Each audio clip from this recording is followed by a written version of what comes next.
everyone. It's Sunday, July 7th, time for another HideNet Week in Review. I'm Vera Dordick.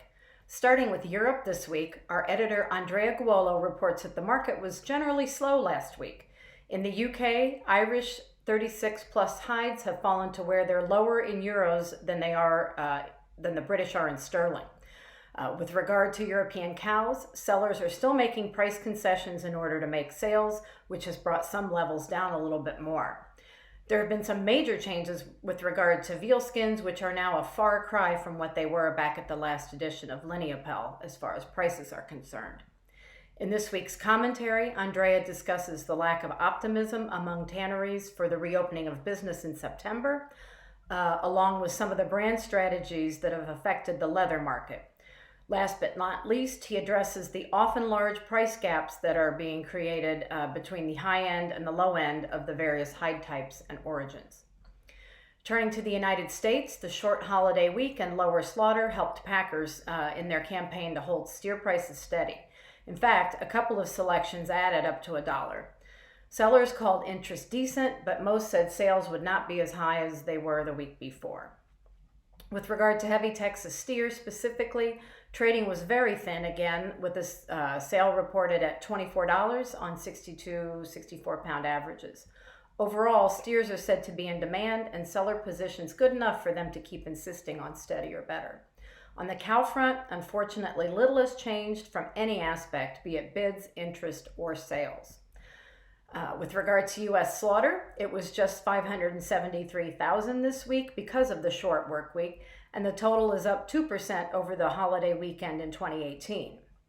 Combined export sales exceeded slaughter for the week ending June 27th at 752,500. This is the level where they really need to be for a number of weeks to alleviate some of the excess supply in the market. Shipments were a little better for the period at 539,600. Most are not expecting any higher figures for this holiday week, so it will be interesting to see if they drop significantly lower. In our market observations, we take a look at how it is possible that the current steer market can be steady with some nominal gains against a backdrop of demand that really fundamentally has not increased.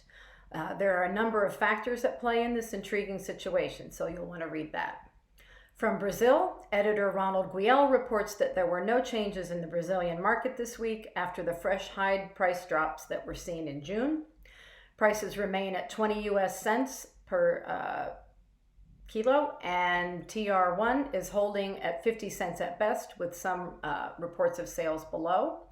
Argentina's market saw some changes in pesos due to dollar fluctuations, but was otherwise quiet.